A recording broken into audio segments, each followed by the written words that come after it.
Bonsoir à tous les amis qui branchent sur Radio Comédie FM. Restez branchés au moment à l'heure comme ça. Brasser l'idée pour aller rentrer dans la cour la caillou. C'est toujours un grand plaisir. Là, nous avons chance pour nous rentrer dans le salon la caillou. Eh bien, je dis là, nous avons une interview exclusive. Son bagage en pile dans nous. Eh bien, pour aller content pour nous tendre. En pile dans nous pour aller content pour nous voir qui est ce que nous allons interviewer à ce là. Donc, c'est ça que fait nous dire nous. Restez branchés pour un petit patience. Brasser l'idée pour aller rentrer dans la cour la caillou parce que à ce là, là pour interviewer eh bien un gros monde c'est monsieur Raymond Joseph. Ladies and gentlemen, I'm so happy that you are here tonight. We are blessed because we will be interviewing Mr. Raymond Joseph. Mr. Raymond Joseph is one, I will say one of the big men that I know of. He works a lot for the Haitian community and I am so blessed that tonight I have the privilege to interview him. Without further ado, I will give the mic to Mr. Raymond Joseph to say a few words, but then I will come back to do an introduction because I want you to know who I am talking to when I'm saying we will have an interview with Mr. Joseph. Mr. Raymond Joseph is a former Haitian ambassador to the United States. Mr. Joseph served from 2005 to 2010 as an ambassador, Haitian ambassador to the United States, and this is, you know, nothing compared to what he will have to say about himself. So I will pass the mic to Mr. Joseph, who himself will tell you who he is and why this interview is so important. Thank you, Mr. Joseph. Well, thank you very much, Ms. Bernard Antoine, for inviting me on your show tonight. And I'm glad to, at the outset, I see some of at least two of my friends, one all the way from California, Betty Blair. And, you know, she is a half Haitian, although she's American, but she was born in Haiti. And Betty Blair reminds me of my younger days because I was brought up at the mission in Kai, Haiti, where her parents were missionaries. And when I came to the United States in 1954, guess what? We're still in the days of segregation. Her parents invited me to their place in Tennessee. They didn't pay attention to segregation, and it was really something out of the ordinary. I was a student in Chicago, and her family invited me to come spend the weekend with them. So, that kind of friendship that goes back to my younger days, when I was in my 20s, and remains till today. After she's been all over the world, in the East, in the West, everywhere. Betty has been everywhere, and she has remained a friend all these years. She even came to visit us, visit me and Lola in Brooklyn, New York, come all over from California. So I'm glad to see her with us today. And Monsieur Similien, that I see also here. Yes, sir. We have worked together with the Haitian community in New York since I came back in New York after I was in Washington in 2010. I went back to Haiti in 2010. When I came back to New York, we organized a group, and Mr. Similien was part of it. And I'm glad I haven't seen him for a while. And I'm glad to see, as I opened the computer tonight, there's two people that greeted me from my days back then. Well, I don't know what I can tell you. I couldn't tell you much more about myself, except that I came to this country to study biblical languages. Because from the time I was a young man, I wanted to put the Bible in the Creole language of the Haitians.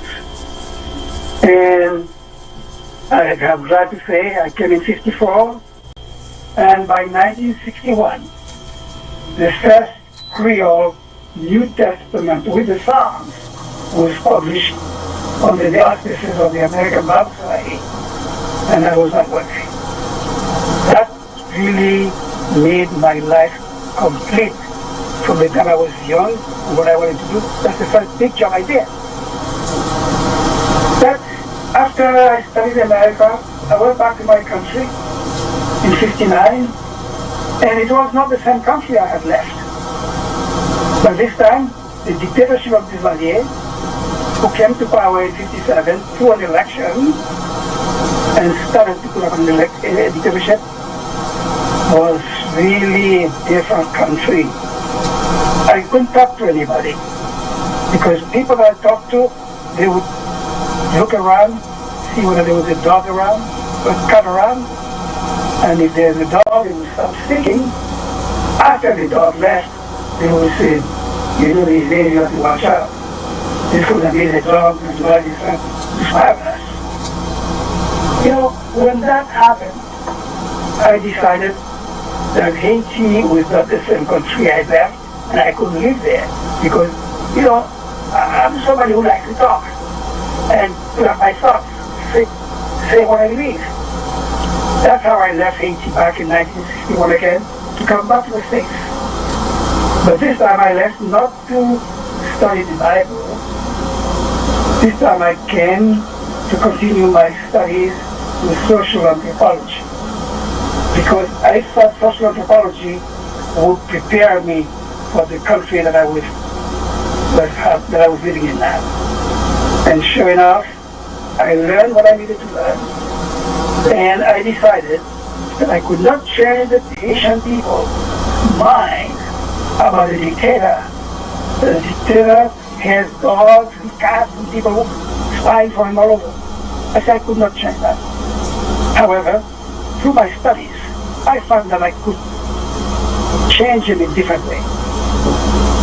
In a way, I could change him for them to think that the dogs are no longer spying for the dictator. The dogs are spying for me. And that's why I began the radio broadcast from New York every morning from 6 a.m. to 6:30, half hour, all the way to Haiti through shortwave. And we are giving news about what's happening in Haiti from New York. We're giving news about what's happening in the palace, in the ministry, on the marketplace. After a while, people are start thinking, well, those guys in New York, they have more dogs spying for them. You know, what we wanted to do, we accomplished. And they didn't like that at all. Finally, in 1968, I was condemned to death in absentia. Yes, I was condemned to death in absentia. And then they took away my citizenship. I was discussing that with Lola today. Thing that I don't talk about. That I spent from 1968 to 1986, and she right away said, oh, the numbers are rehearsed, 68 to 86. Yes, from 68 to 86, I had a death sentence over my head. And my citizenship was taken away from me. I traveled the world with a stateless document that was given by the U.S. Justice Department. It said that I could return to the U.S. because I had, at the time, I was an immigrant here. Well, in 1986, finally, when the dictatorship fell, I was able to go back to my country, and the death penalty was lifted, and I was able to regain my citizenship, because although they took away my citizenship, I never traveled under the citizenship of any other country. My passport, or the thing that I had placed for passport, where the sign says citizenship, says stateless. So I was stateless. And that's how I regained my citizenship right away. And it happened that it was around the same time that I had a family and I had to take care of them. And I said, what can I do now? Because the U.S. things had changed with a new government of Nixon, who was friendly to government Ouvriers. And I knew that the broadcast was not going to be alone. So we decided to do something else. We could not have a broadcast because when we wanted to renew our contract, they didn't have time for us. Something else. They can shut down the broadcast, but they cannot shut down the newspaper. And that's when we decided the Haitian community abroad, everywhere, New York, Canada, France, they didn't have a Haitian newspaper. That's when we started the Haiti of the 1971, July 23rd, last year, that was our 50th anniversary. And with the Haiti Observateur, we have continued our fight against all forms of dictatorship and presenting ways for our country to become more democratic. And that's what I've been doing all these years. While I was doing the Haiti Observateur, I got a job at the Wall Street Journal with the deals. Just from 1970, I began at the Journal in 1970, and in 1971, we had enough money to start the Haiti Observateur. And I remained at the Wall Street Journal for 14 years, till 1984. I left because the Haiti Observateur became too big for my brother Leo, started with me, to run. So I joined my paper. And it was while I was when I joined the Haitian Observateur that we became a very strong force for the Haitian community. During around that time also, the U.S. government, if I talk as the FDA, the Food and Drug Administration, and the Haitian called the Federal Discrimination Administration, you know what? Because from that time that they were saying AIDS, the AIDS issue, the Creole SIDA, that Haitians were the ones who were giving the AIDS in the United States. Four groups: the Haitians, the homosexuals, the hemophiliacs, and what was that one? Hemophiliacs. Well, four groups. Anyway, Haitians, hemophiliacs, homosexuals, and heroin addicts. The 4 H's. We took that as a big job at the Haiti Observateur. And we got the Haitian community all riled up. And finally, on April 20, 1970, no, it was later than that.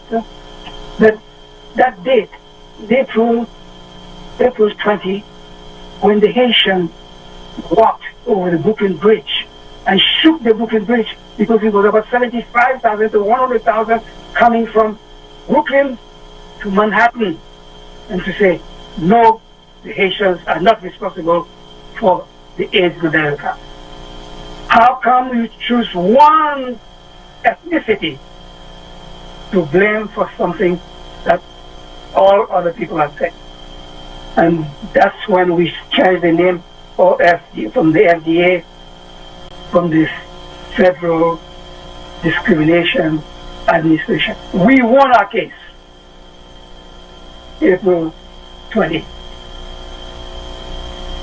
One who can remember the year can tell me. Anyway, if you go back in Google now, go back on the internet and enter AIDS and the Haitians, you'll get the whole story. And from that day on, Haitians changed the idea about themselves in America. And that's from that day on also that in New York, the politicians started to know that you cannot play around with Haitians. Anyway, by now I remember the date, the date was 20 April 1990. That's the date. Why do you remember that day? Because right at that time, 1990, I'm being called to Washington for the first time to represent Haiti, because we had the first Haitian woman president that came president in March 1990. And when she was looking for somebody to help her in Washington, but people who were in contact with me from all over, they told her, the person you want is in New York. And here, Madame Elsa Pascal Pouillot invited me to come to Haiti and offered me the job to go to Washington and be a representative and work to have the first democratic elections since the Duvalier era. And this election was December 16, 1990.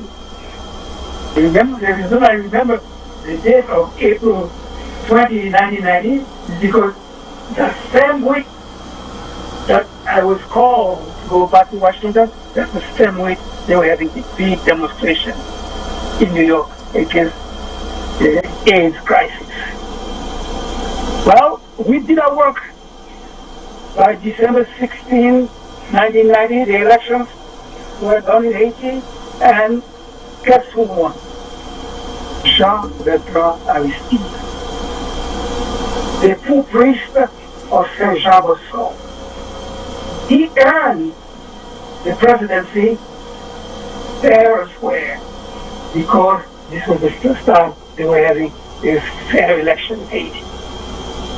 After the election, 1991, I came back to Haiti Observatory. And people who know, who've been following me, they know that the time when the fight began with another one that I thought was very educated, Jean-Bertrand Aristide. And Jean-Bertrand Aristide showed his colors when the Haiti Observatory reporter asked him, Mr. President, can you ask your people to stop running after the Archbishop of Port-au-Prince? They were looking for the Archbishop of Port-au-Prince to give me what we call, not the Père Lebrun, but the Monseigneur Lebrun. Père Lebrun was the neck, the tire that they threw on the neck of the people and set them on fire. I have a question for you as you're talking. Can you hear me? I have a question for you. Can you hear me well? Can you hear me? Hello? I hear you. Okay. When you said that, I want to clarify this little piece of information. When you said that the President Aristide get elected, so how do you feel? Because you also live the time when there is this dictatorship of Duvalier, and now you just jump and talk about the election of Aristide.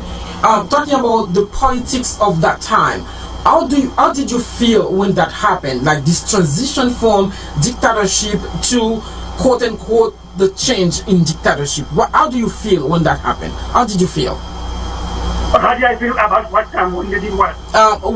You just jumped like from all the dictatorship and things that happened like to you. But when during that time when Aristide was like coming into power, as someone who had lived all this challenge, how did you feel by that time? Did you feel that Haiti will see a change? By that time I was a great supporter of the fight. Okay. But when I asked to talk to him, he's the one who said he's not going to speak to any person who's not a full-time revolutionary. Okay. And what he meant by that, because I was not a Marxist-Leninist. You know what Marxist-Leninist is? Communist. In those days, I was fighting a dictatorship from the right, Duvalier. But I said I did not want to go to a dictatorship from the left. And the Aristide followers were from the left. So I was considered an enemy for them. And they treated me like that. However, when we started the Haiti Observatory as a newspaper for the Haitian community, I told my brother, A newspaper is a market, supermarket of ideas. Everybody should find in the paper what she wants. So we open all the columns of the paper to everybody. People who were far left, they had the column in the paper, and we don't agree with them, but they had the column there. And one newspaper that will come, you say Haiti Observer was the only newspaper for 12 years until the second newspaper came into the scene. And the person who started the newspaper used to work for the Haiti Observer, used to publish in the Haiti Observer. And when he started his newspaper with support from the left, he had his first editorial. There is a reactionary newspaper in the community that has to be destroyed. That was the Haiti Observer. He expected me to respond. Had I responded, he would have an audience right away. I didn't respond. Let him have his little audience, but I'm not going to respond to him to this. As well, the Haiti Observer is around till today. That person no longer has a newspaper and has become my friend again, friend quote unquote, and has even written in the Haiti Observer once more. So, what I was doing, even against the Ouvriers, I was not going fighting against Ouvrierists. I was fighting against an ideology of dictatorship. When I began, I didn't start the fight, but when the Lavalas started the fight with me, I didn't was fighting Lavalasians. I was fighting against an idea which I feel is not democratic. And I told you I was called in 1990 to take over the embassy. In 1990, when I left, I came back to my newspaper. Guess what? In 2004, when President Aristide again had a problem, and they had a second coup d'etat against them, when they had an interim government, they called on me again. And when I went back to Washington this time, the people at the embassy, they were Lavalasians, they were Lavalas supporters who were there running the embassy. And I heard talking around, people thought I was going to fire a lot of people. After 2 weeks, I listened to everybody, and I had a meeting. And I said, listen, I'm a hard worker. I'm not asking everybody here to work as hard as I do. I'm only asking you to do your work. If you do your work, you have nothing to fear from me. I was in Washington from 2004 to 2010. 2004 to 2005, I was in charge, and after I became ambassador in October 2005. But I was running the embassy since 2004. That means I've been at the embassy for 6 years. Oh wow, that's a long time. And during those 6 years, I only sent away 2 employees, including one that I had hired. But all the others were the Lavalas people who were there. Until today, I maintain close relationship with them. So I think our fight for our country is not fighting people. It's not fighting our brothers, our sisters. Our fight is against what's wrong. Our fight is against corruption, against those who take the money of the people and spend it on themselves or put it away in foreign banks. Thank you. I have Mr. Siminye here. He would like to ask you a question. Go ahead, Siminye. Give me 1 second. Go ahead. Yes. Yes. How you doing, Mr. Ambassador? You have to unmute your Zoom because you are on the mic. Okay. Yes, I did. Okay. Basically, what I want to ask you, the situation, the current situation in Haiti is very critical. Now, whether at the time you were fighting the dictatorship versus the leftists. Based on assessment, what you just presented to us.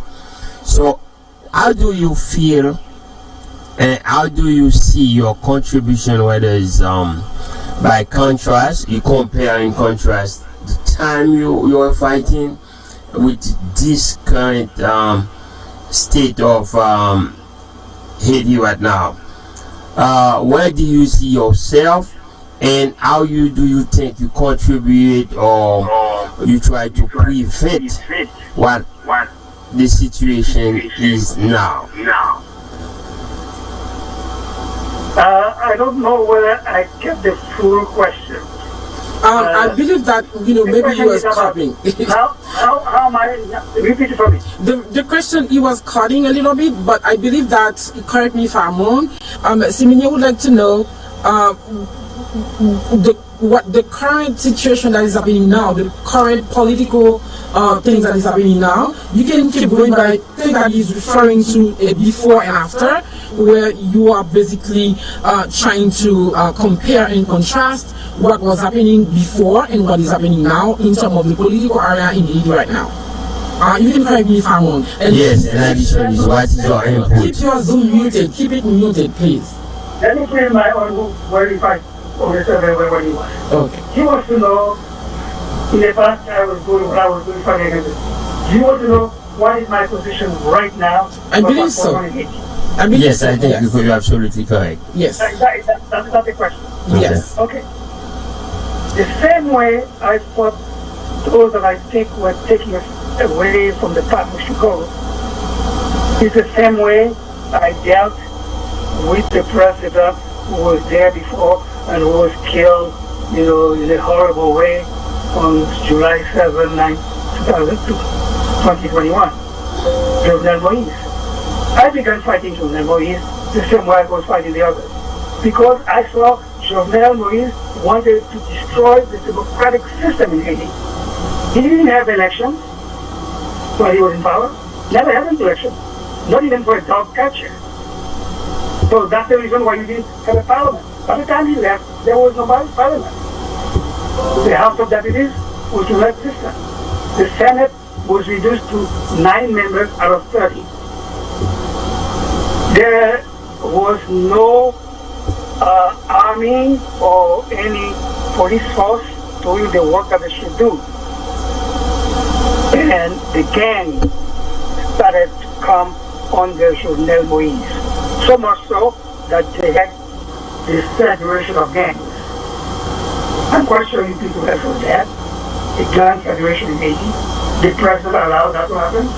And the United Nations, represented in Haiti, applauded, because they thought with the federation of gangs, we will have a better handle on how to operate with the gangs. I was against that. And I fought against Jovenel Moïse. But I'm not an assassin. I'm not part of people to take a gun and go shoot the president. So I don't think I agree how it happened. But when he left, he put another guy there. The guy that was there didn't stay long, and now you have Ariel Henry, a medical doctor, somebody I know, I met him. But Ariel Henry is following the footsteps of Jovenel Moïse. So as before, my position remains the same. I'm fighting this kind of thing now, and I think we are coming to a place where a consensus is building, a consensus of opposition. And the reason why I say that is something that happened 2 days ago, on the 25th of August. The ULCC is the unit of the government that was set up during the interim government that was in power with M. Latortue in 2004 and 2010. The ULCC was built to fight corruption. And ULCC just came up with a study, on the 25th, just 2 days ago, to show how much money has been misspent in the government over the past 7 years. Okay? The ULCC is supposed to be a unit of the government, but right now the ULCC is moved away and is putting its fingers at corruption. Okay. On the 26th, as yesterday, 20 businessmen, high-level businessmen in the Haitian community in Port-au-Prince. I said 20 of them, and I was the only businessman, 20 businessmen, because there was one woman among them. They signed a communique in which they denounced first the business community that's stealing money from Haiti. And they're business people. They didn't sign it in the name of the organization, but they signed it as people who are in business and who don't agree with what goes on. When I saw that, I said, they are up to something. They also denounced the government, which doesn't use the money that comes from taxation to develop the country, to help the poor people. And they go down the list. They attack the politicians who got together with some politicians who are putting them out of the way. The politicians got together with the businessmen who are putting them in a different section. And they call on the people. They say, the time has come, we cannot accept what government is. This happened just yesterday. When I saw this, I say, there is hope. Because from inside the government, from inside the business community that uses to support the government, we having people coming out and say, things have to change. Now, the last thing to say, which actually tells me that this will change, is that yesterday, the financial group that oversees the Caribbean community, that wants Haiti, that the way they're doing things in the country, with the money of the country, they will not be allowed to have banking prerogatives outside of Haiti. You know what that means? The banking system of Haiti has to respond to all the things, and they mention some of the things that they should do. Now, Haiti, as of yesterday, has problem of banking internationally. I say it has beyond now. Thank you, Mr. Joseph. Ladies and gentlemen, you are listening to Brassel Leader. We will take a short pause and then I will be back to you shortly.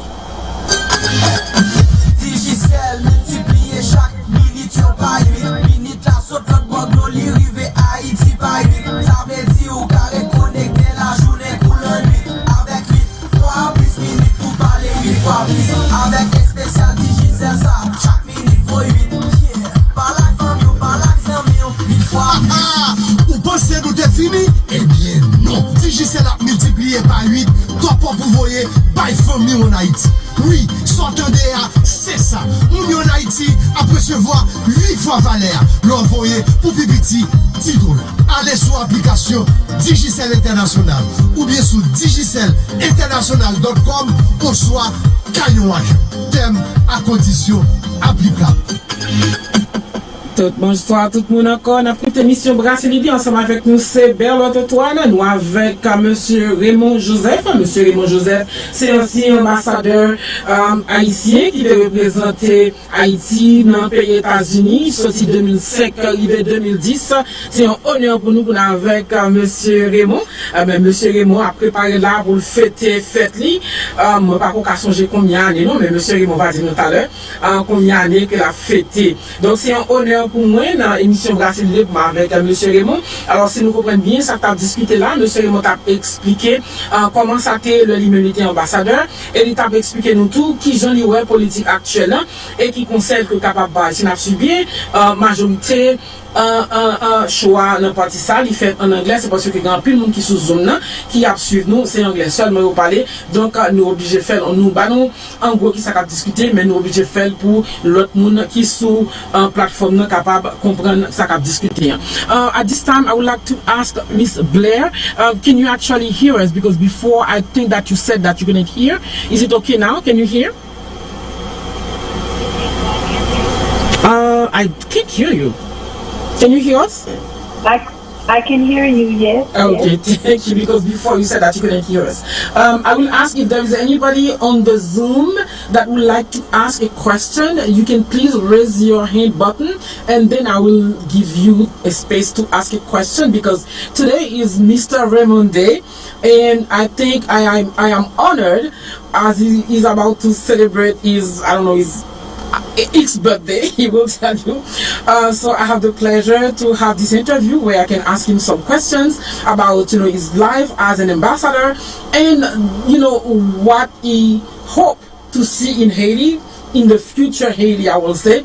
What do you hope to see? But before that, I know that there is a lot of things that we need to talk before we jump to the future of Haiti. But beside your experience, because I know that it's a lot of things that we can cover, but beside the basic thing that you just tell us, what else is your main accomplishment as an ambassador? What were you able to accomplish that you would like to share with us? You got the mic. This question is from Mr. Joseph. Can you hear? Yeah, my question to you is, what is your biggest accomplishment as an ambassador that you would like to share with us? Okay. When I became the ambassador in Washington, Haiti was not welcome in the world. Haiti used to be the country that was one of the three major countries for tourists, with Cuba, Puerto Rico, and Haiti. These were the three. And you know what happened in '59 with the revolution in Cuba, and what happened with Haiti with the dictatorship, and the tourists left us. And that's how tourism began to go all over the other island. I decided that we had to change the image of Haiti. To change the image of Haiti, I came up with one idea. During the Lavalas government, they used to talk about capitalism is mortal sin.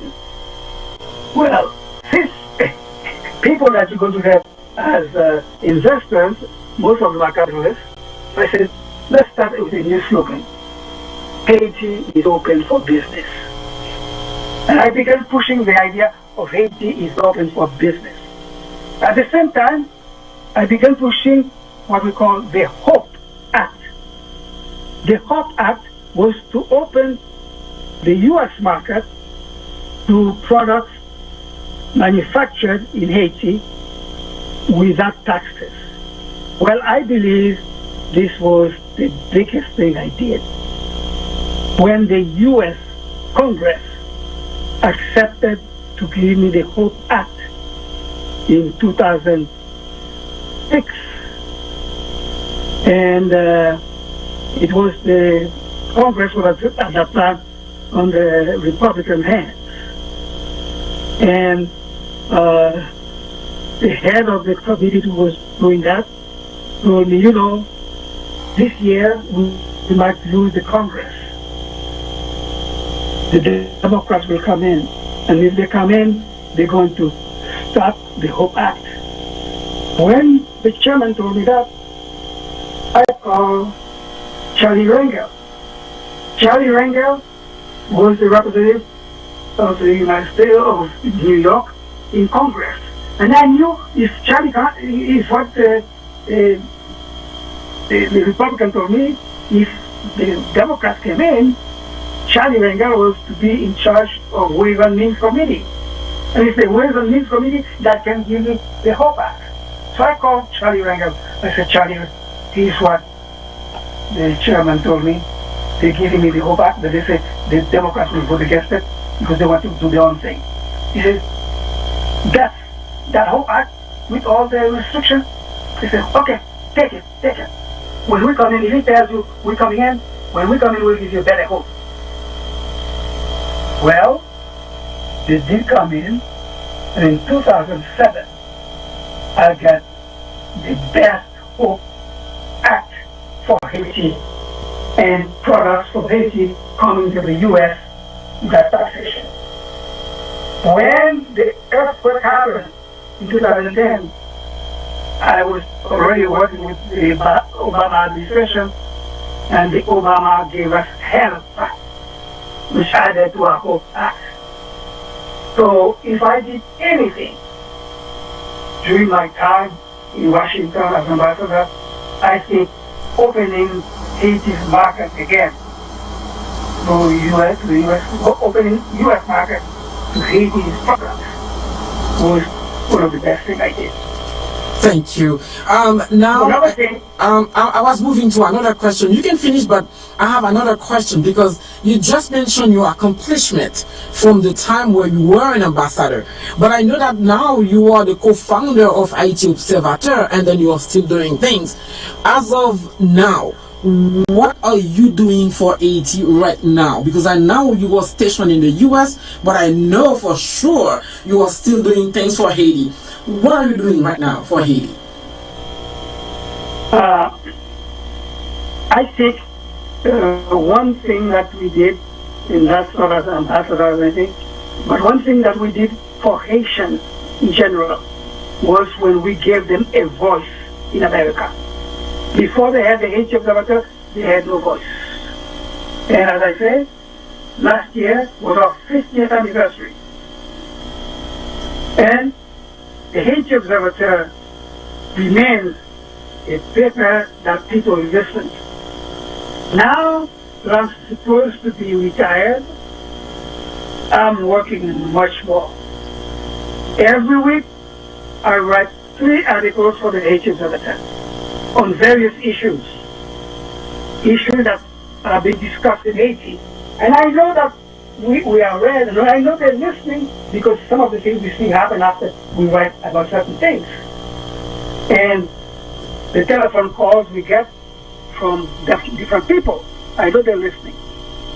So, working every week at home, virtually, I reach many more people than when I was ambassador.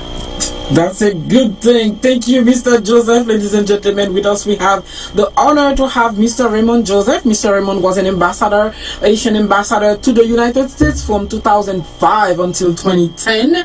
And now we have him with us. What a pleasure to have you. What a pleasure to give us an insight of being an ambassador. I have never been an ambassador or been in contact with an ambassador, so it's an honor for me to be able to speak to you and to get a feeling of what it is to be an ambassador. But most recently on the Haiti Observateur, you wrote that an article titled "A Marshall Plan for Haiti to Solve the Current Crisis," meaning that you have something to say. You are thinking about a solution. Can you please describe to the audience what is the Marshall Plan that you have, and what makes you think that this plan will work, right? We'll be able to do something for Haiti. I don't know if Simili and you want to add something before Mr. Joseph answer, but I feel that you are about to say something. You don't have to unmute. I have you on the mic. Yes. In addition to what you say, because the Marshall Plan is very.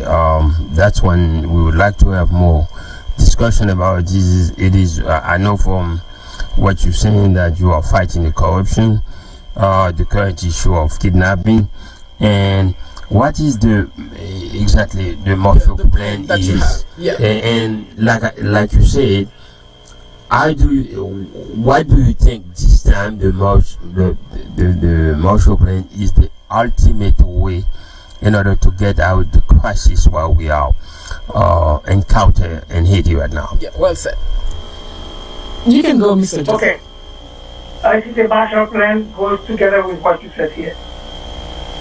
The Marshall Plan is people should know that the Instruction Nation said no, you shouldn't talk about the Marshall Plan. You should talk about the Haiti Plan. The Marshall Plan is something that the U.S. and some other countries, really the U.S. pushed it, did after World War II. Many of you were not born yet. The Axis powers, the U.S. and its allies, defeated Nazism and fascism. People know Mussolini and Hitler. To do that, the U.S. and its allies destroyed most of Europe. So, when the war ended in 1945, Europe was down, totally down. And the man called Marshall was the Secretary of State. And he's the one who put up the idea that, after we destroy Europe like that, we have to help rebuild it. And that's why they gave the name of the plan to rebuild Europe, Marshall Plan. The Marshall Plan, the U.S. Congress, both parties, bipartisan, passed a law, $13 billion back then. Today, they think it's about $144 billion that they put out to start rebuilding Europe. And they did. And we know how Europe now becomes attractive again. I say, Haiti, the way it is now, is because the international community back then, 200 years ago, slave owners, they destroyed Haiti. And after Haiti won its independence, the whole world got out against Haiti again and put embargo on it. And later on, they put indemnity in the country.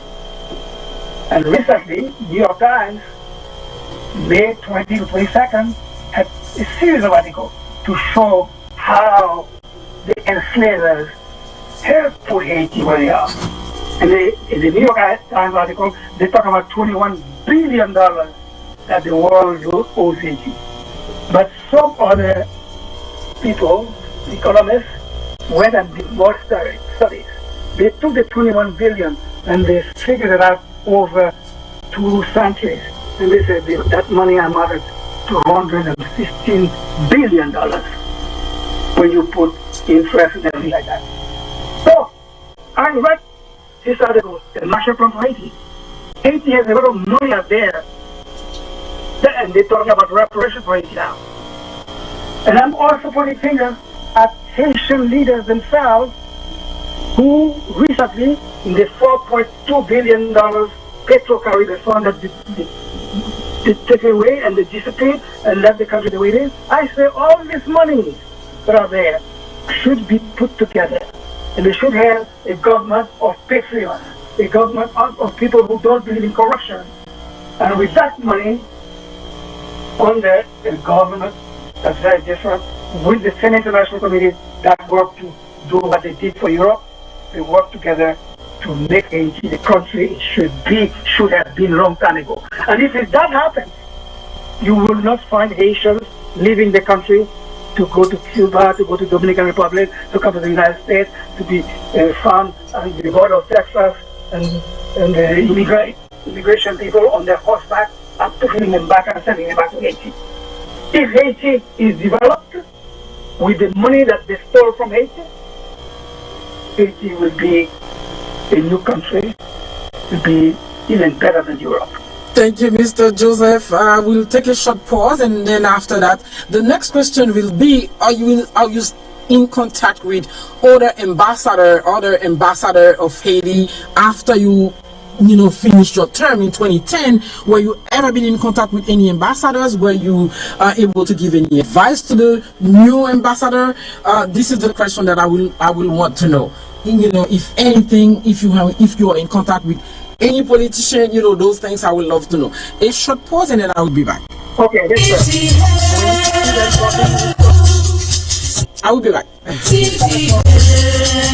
City Health Home Care Services, c'est une home care agency qui campé avec patient liyo, c'est une qualité service qui ont besoin d'un comfort, convenience en dedans la caillou, moun qui besoin d'une agency avec des employés qualifiés qui parlent créole pour travailler avec famille en dedans la caillou, c'est relais City Health 718 856 6800 ou à chercher job home health aid qui paye bien, c'est relais 718 856 6800 ou passer dans 3018 Glenwood Road dans Brooklyn là ou checker website là www.cityhealthservices.com. Quel que soit salier, si du pas pour travail avec famille ou voulez une agency sérieux pour prendre soin de famille ou la caille ou chercher travail HHA, c'est City Health Home Care Services. C'est 18 856 68 00. Merci amis pour le temps que vous avez nous à côté émission Brasser l'idée ensemble avec vous, ces amis en bel autre toi, nous nous te dit tout à l'heure là. Nous avons une interview exclusive avec ancien ambassadeur haïtien monsieur Raymond Joseph qui lui-même tout préparé là pour la fêter anniversaire et dans moment ça, nous t'ai jugé que une bagarre nous devait faire c'est faire parler avec communauté pour nous capable bien comprendre bien qui ça veut dire le mon ambassadeur qui travaille mon te faire le lien ambassadeur. Donc c'est ça n'a discuté là nous comme je l'ai dit, interview à fait en anglais parce que nous avons plus de monde qui sont zone qui attendent nous en anglais, donc nous faisons comme ça de temps en temps pour petit tourner là pour nous parler. Mais en basically, dans la dernière question que nous t'ai posé monsieur Raymond Joseph, nous t'avons demandé les bien comment ils comprennent en situation qu'on y a dans le pays d'Haïti, comment ils comprennent la politique qu'on y a, c'est n'a suivi bien, et bien monsieur Joseph lui-même il a un pile conseil pour le pays capable marcher, mais il mentionne un pile corruption, tout qui est bagage qui est nous derrière, corruption, mal gestion des politiciens qui nous derrière. Donc la question que nous sommes posée lui qu'on y a pour répondre et bien nous demander qui conseille que il bat avec l'autre monde qui est en position ambassadeur et est-ce que il est toujours en contact avec de l'autre politicien et haïtien, est-ce que il y a conseil que tu capable bailler politicien ça. Nous allons écouter réponse à monsieur Raymond Joseph dans un moment. Back to Mr. Joseph, my question to you, as I said before, I wanted to know if you are still in contact with some Haitian politician and if you can give some advice to the actual politician how to run the country based on your own experience as an ambassador. You know what? Somehow there was a lot of breaks where you're talking. Yeah. I can repeat. Yeah. So my question to you, I know that you. Yeah. Can you hear me now? Now I can hear you. Okay. I know that as an ambassador, you had a lot of experience, not even as an ambassador, as a journalist who put a lot of things on the Haiti Observer. I know that you have a lot to say. But I wanted to know if you have some advice that you can give to the actual politician. Like, you can see the things are not good, you see that they are not right, but my question to you, what type of advice do you have for them? Even for an ambassador who is actually a Haitian ambassador just like you, do you have an advice for that person, something that you would love them to do to move the country forward? Thank you. Now I hear. Okay. And since you mentioned before, you repeated that again, that I'm going to have a birthday, and this is sort of a birthday gift having this interview with you. I should let people know that on the 31st of this month, which is next Wednesday, I will turn 91 years old. And you should say 74. You look like 74. You should tell people that you will be 74. Don't say 90 something. Just say 74. Well, 91. You look so great. But some people have told me if I blacken my hair, I could pass. You could be done 60, 70, something like that. I said, but if I do that, people won't recognize me anymore. Definitely right. This is my brand. So I cannot do anything to change my brand. Okay. What advice can I give after all those years, to be around for 91 years, and I began fighting in my 20s? So there are a lot of things that I've seen. And what advice can I give? The advice I can give is to have first a goal in life. Have a goal in what you want, what to do, and work toward that goal. Give it all you have. Respect other people's opinion and learn how to work together with others, because you don't have all the solution. If you learn how to work together, and I'm doing that especially to Haitians, I'm telling Haitians especially, if you learn to do that, we might have some wonders for the country of Haiti, just like the ancestors way back then, when they were fighting little groups here and there, over here, groups to the north, the west, and wherever. And then on May 18, 1803, they all got together in a place called Arcaye, about 25 miles north of Port-au-Prince.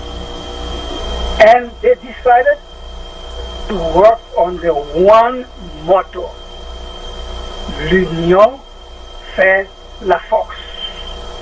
In unity, there is strength.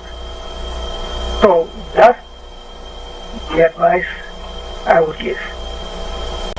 Thank you so much, Mr. Joseph. I know that it's a lot of advices, but I think you said it all. L'union fait la force, meaning that if we are together, if we work together, we are powerful when we are together, and we can accomplish more.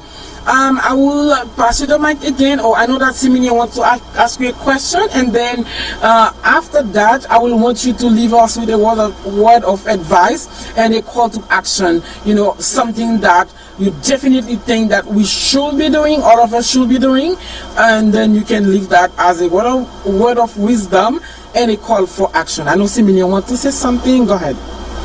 Yes. Mr. Ambassador, like you said previously, I would like to, I like what you're saying, so it's very important, it's very motivated factor in life, such as like the goal to respect other people opinion.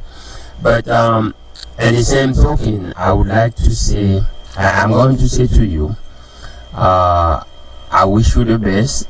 I would like also, I said happy birthday to you, and also simultaneously happy birthday to Ballot and Antoine, because I think you'll celebrate almost the same between 30 and 31st at the end of the month, so we don't know exactly which one, but it's very coincidental that both y'all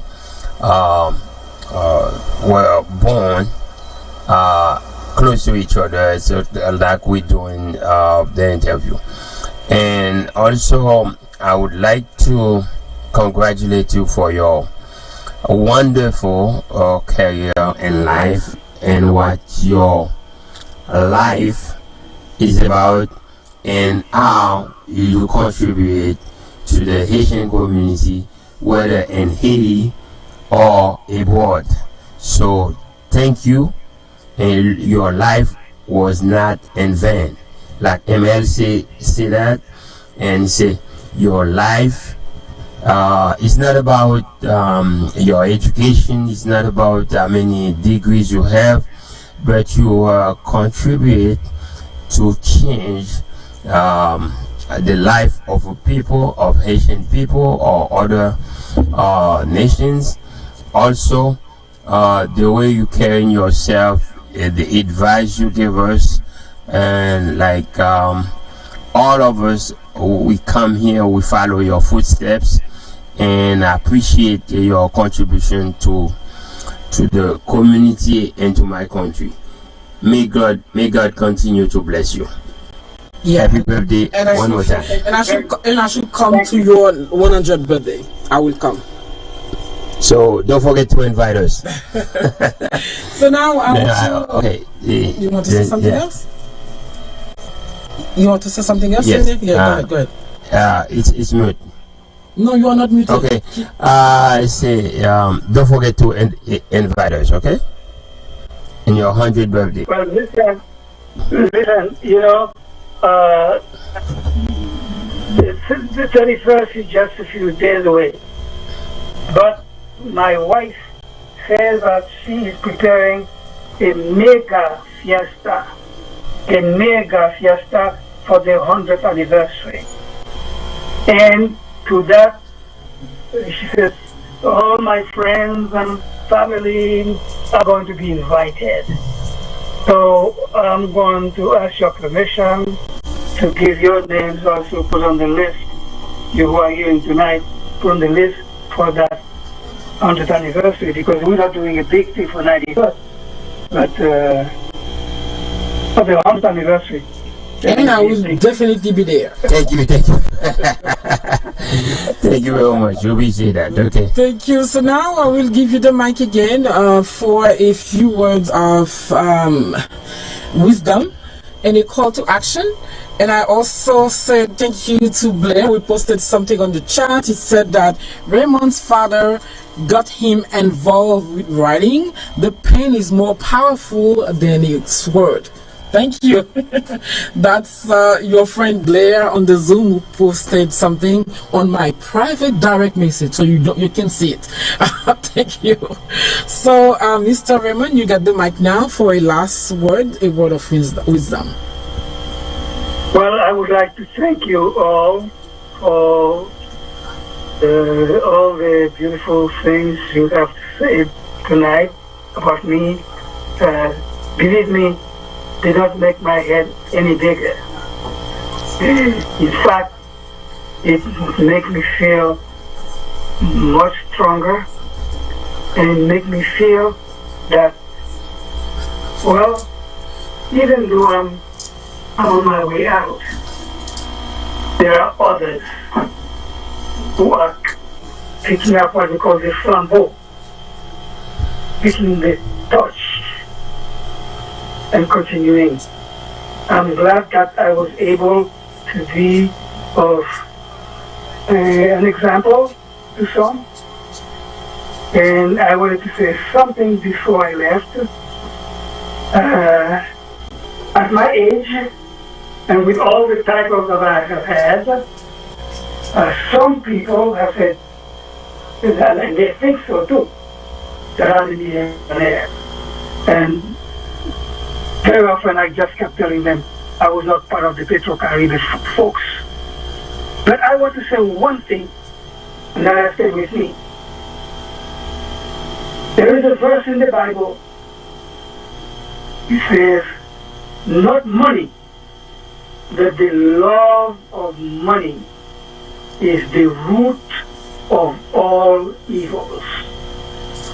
And what I see happening in the Episcopal Church of Haiti today, I'm seeing you Haitians who are following things, where the Episcopal Church, some people are there, it's not everybody, because the leadership of all the people, all the older leaders, ask that the younger people in charge should be put out of service. They were using the franchise of the church to help the gangs buy weapons. And why they were doing that? Because they were making a lot of money. And in the last Thursday, it came out that one of these guys in Haiti has $6 million in the bank account. So what to say to you, in what you are doing, if you're working for your country really to see change, don't think about becoming a millionaire, because all those who have become millionaires, multimillionaires in corruption have not helped the country. Thank you, Mr. Raymond. I know that Mr. Simeon raises it. Unfortunately, Mr. Raymond has the last word because he was the, most important guest. In France, somebody on France who wants to ask a question? Yeah, I know Simini wants to have a question, but I didn't want to give him the mic because you are the, guest of honor. After you speak, there was no more. But Mr. Simini, you can still have, your question. Okay. Go ahead. Oh, give me 1 second. You can go. Go ahead. Yeah, it's not about the question. It's about it. Thanks for whether through your newspaper, which is IT Observer or Ambassador, I believe you contribute greatly to the Haitian community. We say thank you one more time. Okay, that was good. Thank you. Thank you, amis auditeurs. C'est comme ça, on a fini avec un segment ça. We thank former ambassador Mr. Raymond Joseph for his time, and we hope that I will definitely be present at the 100th birthday. But today we are celebrating the 91 years, right? Birthday. But I know that this is not the last birthday. You have more and more birthdays coming, and I also thank you for your time. And I know that you will keep contributing to the future of Haiti. Once again, thank you, and we shall be together again another time. I can ask everybody from the Zoom. Everybody from the Zoom, you can be disconnected now. It was a pleasure to have all of you on the Zoom. Thank you so much for staying with us for more than 1 hour. This interview will be posted at SoundCloud/BearlotToTwan, and you can also request the link for the interview, and I will be very happy to send it to you. Thank you all, and goodbye.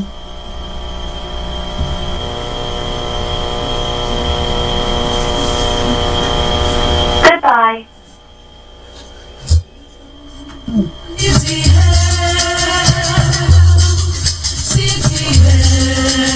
City Health Home Care Services, c'est une home care agency qui campé à patient liyo, c'est une qualité service qui ont besoin d'un comfort, convenience, en dedans la caillou, moun qui besoin d'une agency avec des employés qualifiés qui parlent créole pour travailler à famille en dedans la caillou, c'est relais City Health, 718 856 6800 ou chercher job home health aid qui paye bien, c'est relais 718 856 6800.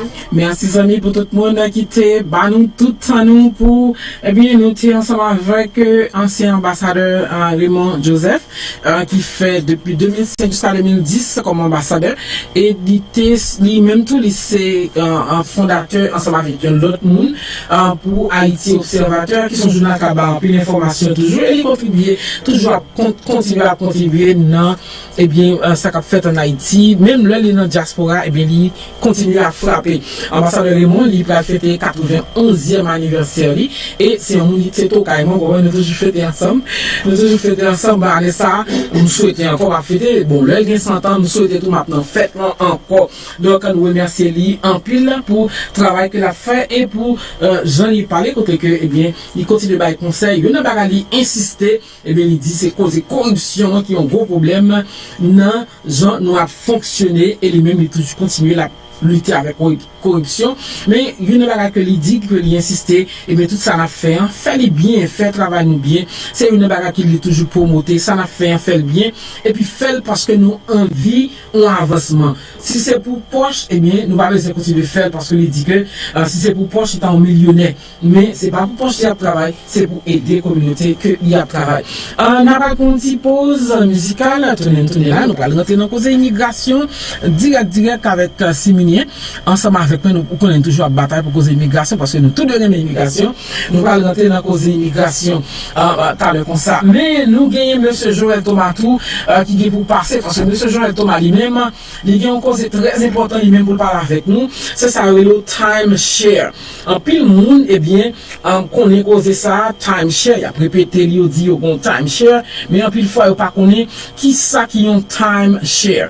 N'a pas M. Joël Thomas parlé en vain pour lui expliquer qui ça qui ont timeshare, et puis après ça nous va prendre monsieur Siminien qui lui même va parler causer immigration. So monsieur Joël a parlé avant, la parler de qui ça qui ont timeshare, qui danger gain qui va avantage inconvénient, et puis après ça on prend monsieur Siminien qui lui même va parler nous de causer immigration, bien plus monde qui besoin connaît qui est éligible pour qui ça va pas corréler etc. et bien là-bas monsieur Siminien connaît.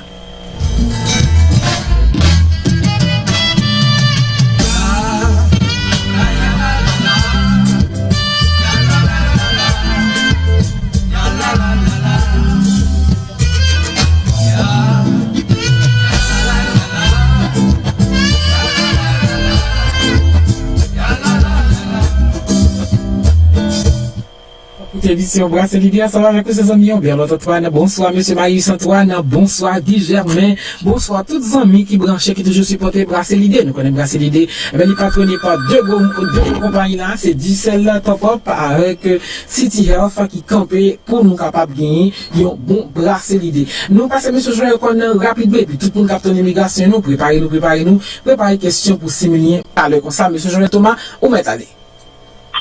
Ah ben, merci. Bonjour, bonsoir tout le monde qui attend l'émission plus chauffée dans le moment. Et j'aime capable comprendre ça, oser faire l'argent avec investissement qu'a fait un pile monde qui va faire recherche, prend décision qui est capable de faire réfléchir plus devant. Donc je dis à nous parler sur un programme qui me parle complètement qui existait depuis 1974 qui aurait les timeshare. Qui s'allie, son programme ou entrer là-dedans, soit pour vacances, dans quel que soit pays ou pour vacances là, eh ben, il pour aller, il est capable de réserver un espace pour vous, et l'espace ça est considéré comme espace à vous. Pendant que vous payez pour lui, et puis vous faites tout ce que vous faites dans le moment où vous allez en vacances là. Donc, soit pour vacances 5 fois dans l'année, nous allons brûler, et puis, toute bagage se couvrir. Sous 15 ans, on tout cas prend vacances, tout cas prend vacances en plus en bien, et faciliter les amis à tout, il va bénéficier. Le programme, ça, c'est un bel programme, surtout pour le monde qui a voyagé régulièrement, qui veut visiter plusieurs pays dans le monde là. Donc, c'est une belle activité. Mais côté activité, ça a gagné une difficulté là-dedans, c'est si un monde n'est pas habitué à voyager en pile, ou pas gagner l'argent pour décider d'entrer dans le programme. Et là, me dit que mon n'a pas habitué à voyager, ça va dire que mon n'a pas connu voyager. Non, mais si son fois pas en voyager avec famille ou bien pour contour, ou entrer dans un programme comme ça, bien, on va sentir quoi programme non. Là, je ne sentir pas quoi programme non, mais qui ça me veut dire. Là, on est là-dedans, son bagage, son monde pas légal dans les États-Unis, pas entrer là-dedans. Donc, il faut qu'on légal ou bien social, ça veut dire prendre un numéro de sécurité sociale là, pour qu'il soit capable de checker si le crédit est bon, à quel niveau il est capable de rentrer dans le programme là, ou pas. Mais ça que fait nous à parler de ça, c'est parce que, on va arriver des consorts de voyager dans le timeshare, c'est soit recevoir un appel, ou bien on vient directement, on relais pour faire une réservation dans l'hôtel, lorsqu'on fait une réservation, et tout jour, il y a un bon programme qui aider pour leurs besoins de faire une réservation pour l'hôtel, pour pas avoir de difficultés, et on est capable de bénéficier, même si on est capable de quitter le petit tout, pour qu'on soit capable de bénéficier tout. Donc là, on entend ça, en pile là-dedans, parce que j'ai autant de programmes détaillés, les concessions entre là-dedans, là, bon pour eux, en pile. Surtout le monde qui n'a pas de moyens, ils offrent mon tout des séries de bagailles, par exemple, ils offrent 3 jours dans un hôtel qui 5 étoiles, ils invitent dans un gros restaurant pour aller manger, et là, ils ont un hôtel tellement belle, donc c'est intéressant. Si on ne pas contre qui soit fait, eh bien, lorsque le monde qui a fait marketing est venu, il est capable de faire ou entrer dans le programme, tant que pas même, souhaité acheter un timeshare. Mais regardez, rien là même. Il y a des gens qui achètent un timeshare, ils mettent déposer $1,000, il y a qui baillent $5,000, $20,000, $100,000, ça va dépendre dans quel programme il y a rentré. Maintenant, lorsque c'est dans le programme, ça, c'est pas les quand les sponsors pour tout finir. Il y a un causé, il y a les monthly fee. Ça veut dire que vos frères vous payer chaque mois pour qu'ils soient capables de prendre soin du programme dans vous. Même les buildings ne pas pour vous, quand ils ne pas pour vous, eh bien, vous payer chaque mois. Moi-même, je suis les autres pays à temps pour, on fait une monnaie association. Mais pas ça, non, mais mettez le conseil, parce qu'en plus, haïtien pour prendre ça, nous parler de monnaie association. Autrement dit, quand on entre dans le programme, ça, qui mange le pays, il est capable de payer jusqu'à $1,000 chaque mois pour qu'il soit capable de prendre soin appartement, capable de prendre soin caillou, pour qu'il soit capable de bénéficier n'importe l'autre bail va faire dans l'autre vacances qu'elle va faire. Donc, en d'abord extrêmement, comme dit, qui est à 1000 $. Pas qu'un bail, 12 000 $, ouais. Si on est en vacances, ou qu'on les vacances pas pour 12 000 $. Pour comme ça pas fait pour.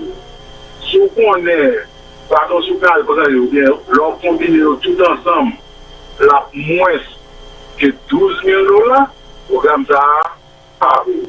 Maintenant, on est là, l'offre de la programme ça qui fait diligence à chaque mois, eh bien, pour nous dire, comme ça on fait investir, puisque c'est mon mortgage, tout le bon lié, son time share, c'est comme si c'est 8 heures de travail au dégât, on dit bon, on partage une tête avec l'autre monde qui fait travail tout, les gens va faire une temps, les gens va faire 7 minutes, et puis après ça, nous, le parti, on vient par nous pour que nous puissions bénéficier. Donc, time share, pour les gens qui ont un corps et qui ont voyagé en ville, et nous n'avons pas le programme. Mais un monde qui n'a pas l'argent, qui n'a pas connaît qui ça système, qui peut-être pas toucher 24 000 $ l'an à l'entrée dans le programme comme ça, eh bien, on a envie de sortir, ce n'est pas facile pour sortir, parce que si on entend chez moi, on ne peut pas faire un mouvement facile, parce que nous avons payé le mouvement de boulot, il y a l'argent pour ça. Ensuite, lorsqu'on entre dans le genre de programme Tato, il faut bien que nous préparer avec dépréciation. Même si autant de mortgage à monter, car il bien cher, et bien si on est dans time share, on n'a pas besoin de tonneau, vous tendez, on va rapport à où le tout, et bien time share là, il dévalue, il perd de valeur. Donc on est là, si on est là dans le longtemps, même l'autre a fini de payer time share net, ou pas jamais fini de payer frais mensuels. Comme ça, ça vient faire gagner moins quand il y a un programme, non? Qui finit de payer, et puis on ne dit pas payer frais encore. Et qui ça met le programme à ouvert, automatiquement, on va dans un crédit. Si on a des compagnies qui vont faire plus devant, on achète un caille, on machine, on loin, et bien, time share a bloqué mon monde, il n'est pas capable d'acheter caille là, il n'est pas capable de faire rien, parce qu'il a dit, ils sont délinquants, ils sont dans un programme, ils ne passent pas le programme là. Bon, moi, je dis, mon délinquant, c'est parce qu'ils utilisent les États-Unis pour le monde qui ne pas payer des tuyaux ou qui ne pas soumettre en bas.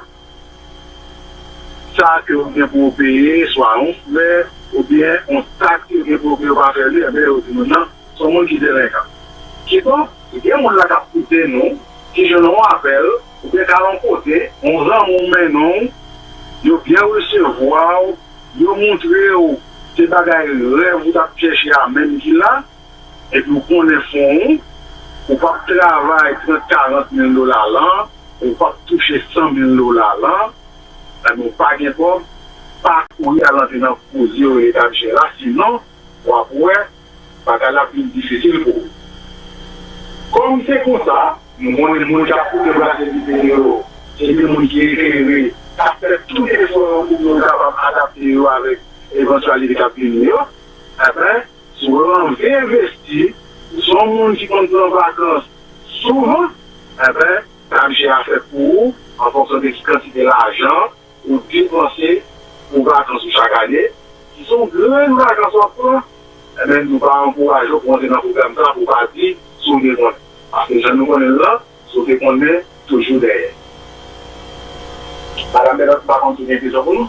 Oui, une grande question pour vous. Un peu de monde dit que timeshare sont investissement lié. Dans ce sens, c'est comme si nous avions dit son investissement qui a rapporté. Si on me demande est-ce que son investissement lié, qui soit à dire maintenant?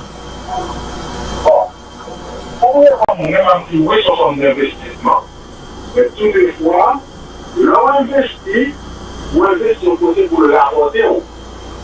La part ou profit, au fur et à mesure, et profit ça, n'importe qui est ouvrier pour l'année, ou bien on veut vendre, pour capable de faire ça facilement. Mais moi qui mets un cher, je ne vais pas recevoir des dividendes, ça veut dire que je ne vais pas faire une commission sur le bureau, si tu mets $10 là-dedans, même 1% va recevoir plus soulé. Il est vrai que l'on entre là-dedans, côté au pouvoir, on était là en seul prix, et à pas monter. Mais frais annuels a monté.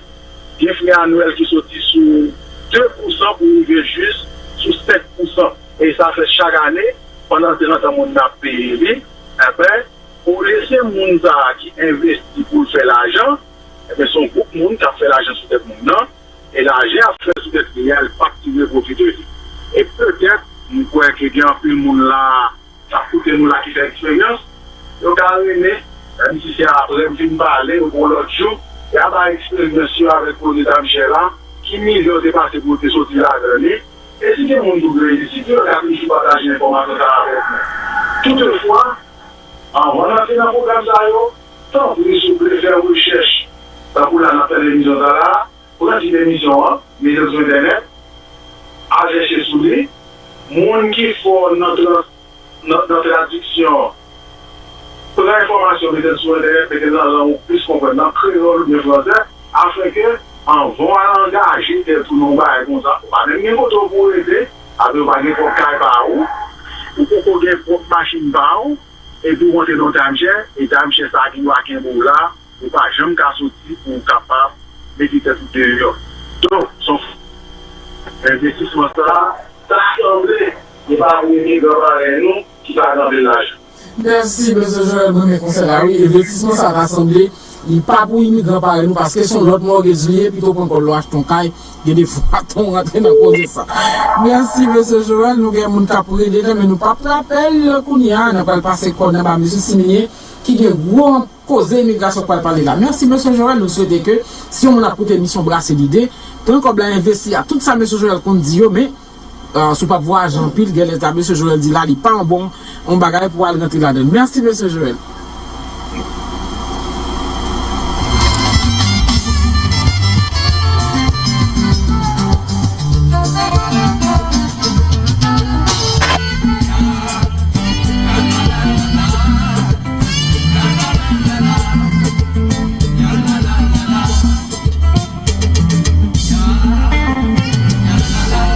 Bon, c'est avec une petite musique douce comme ça que nous accueillons M. Siminier, qui lui-même va rentrer dans la cause d'immigration. M. Siminier avec moi. Deux monde qui aiment la cause d'immigration, mais nous ne pouvons pas battre, nous n'avons pas d'informations, nous ne pouvons pas battre.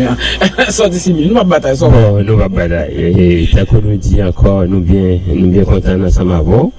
Et je dis là, donc c'est un grand plaisir pour nous ensemble avant là, une fois de plus. Tout fanatique, brasser l'idée qui toujours branché chaque samedi soir. Pour venir prendre information. Donc, d'abord, on a commencé directement par TPS. Nous dit TPS là, il y a un peu de monde qui a pris les noms, il a demandé nous, et il a fait fingerprint depuis mois de novembre, décembre, janvier et février, et jusqu'à présent, il y a beaucoup de gens qui ont TPS. Donc, et que en février, TPS là fini. Et donc, il m'a dit, est-ce que c'est 5 mois seulement à faire avec ou bien c'est 6 mois? Madame Belote, on est sur prêt pour ça, bon, ça nous voulait faire, nous connaît. Nous pas dit ça, non, mais ils ont proposé dans le mois de septembre, non? Il y a plus de monde qui a besoin de TPS. Ce qui passe, il y a plus de monde qui commence. Qui commence à jouer 4. Ça me tout dit, mon depuis qu'on y a. On connaît tout bagaille au gagné, surtout dans le domaine de l'immigration. Qui bon 6 mois, il y a un recours refait. Si passeport va finir pendant 6 mois, ou tu es supposé que tu à partir de 3 mois, il y a 30 days in advance. C'est même gentil. Donc, regardez, si vous recevez TPS, 90 days. En plus, le monde qui reçoit TPS en Kounia, 4 mois pour qu'il la donne, c'est février 2020. Ça veut dire, leur compte est bien, il bon 6 mois. 6 mois. Eh bien, nanti quoi vous essayez pour tout commencer à préparer comme là pour soumettre par TPS. Ça, c'est le premier bagage qui gagne que nous voulons rappeler Mounio. Et si par exemple, pour l'autre bagage qui arrive encore, Mounio capable de créer un account pour eux-mêmes suivre ça qu'a fait là parce que toujours voyez pas visa Mounio, mon qui fait un point, bon l'autre bagage et bon l'autre lettre, mon 797 que vous voyez pas yo, qui dit mon cher, vous créez un account pour voir comment ça y est et il y a plus de monde dans des cas plein dehors pour ça. On a dit pour account là, leur voyer papier au ba nous, toutes les chap voyer. Gagne dans toutes les qui voyer qui gagne information pour nous ouvrir account. Yes. Vous connaissez que des fois tout papier immigration, tout enveloppe semblé. Il y a des gens qui ont dit comme ça que c'est même bagage pièce. Leur voyer enveloppe pour nous ouvrir. Il y a quelqu'un là dedans qui dit nous qui pour nous faire account. Et puis il y a un code non lettre ça pour nous. Oui, online access number. La code ça ou rentrer ou même pour capable suivre ça qu'a fait. Et puis m'ta dit moun qui a fait TPS pour moun yo connaît gen pile moun là rien qui a fait TPS pour moun. Là nous recevons papier pour moun et m'ta de complète dans ça tout. On ka comprendre c'est nous même qui responsable dossier mais fait copie dossier moun nan ba moun nan dossier les pour connaître qui ça pour faire qui ça pour exactement parce que mourir demain ou comme et puis c'est pas moun nan ou pas ka fond bagay pour moun nan pas connaître. OK, deuxième aspect. Ça qui est important comme tu as dit tout le monde a plein encore c'est mon chef ville pour intel depuis telle année et que et tel qui t'a joué un papier moi-même moi beaucoup joué pas Marie joué pas beaucoup joué pas donc ça me besoin faire une dame fait nous connaît bon bagay que les moun nan fil I want li pour moun nan c'est-à-dire que il faut une pétition pour lire donc moun ça c'est à partir de date où je vois là qui est très important qui relait priority date et priority date là c'est date yo recevoir yo fait transaction et dans papier 797 a voyé bon là les moun nan fait pétition la bonne priority date là c'est les mêmes qui doivent permettre et ouais combien de temps ça prend ça c'est deuxième aspect qui gagne yo mettez en catégorie alors ma connaisse madame Bellot a pas ici aider expliquer catégorie premièrement catégorie que catégorie première gomba immédiate relative c'est-à-dire que ça va pas là-dedans mais là on vient ici on monde qui a fait le pour par exemple nous dit que family sponsor parce qu'il y a deux sponsors il y a un employeur sponsor et family sponsor là c'est on monde qui fait le pour c'est ma petit tout par exemple on fait le pour petit tout qui peut qu'on marie ou c'est citoyen américain il faut qu'on ait 23 400 il y a 23 400 qui déjà là prêt pour monde ça c'est F1 F1 parce que F1 là signifie family première catégorie deuxième catégorie est F2 F2 a divisé en deux groupes F2 c'est madame ou bien Timon qui peut qu'on marier mais qui c'est permanent résident c'est-à-dire que les monsieur permanent résident me file pour petit moi bien me file pour madame nous tombons dans deuxième catégorie et moi laisser expliquer comment ranger deuxième catégorie et yo tout 114 200 visa qu'il a pour yo et non level qui pas excéder 226 000 et pour 226 000 visas que OK c'est à travers le monde c'est pas seulement Haïti que moun va connaître me dit diviser en deux catégories les F2A avec F2B ça dit deux groupes dit groupe A et groupe B groupe A c'est ti moun qui beaucoup gain 21 ans c'est comme ça considéré pour moun qui gain green card c'est F2A et ti moun fait pour beaucoup gain 21 il pas mal il beaucoup gain 21 parce que pas oublier que sous gain permanent résident ou pas qu'à faire pour petit tout depuis le marié c'est pas responsabilité on encore c'est très important now unmarried daughters mais F2BA c'est over 21 years F2BA depuis par exemple mon c'est petit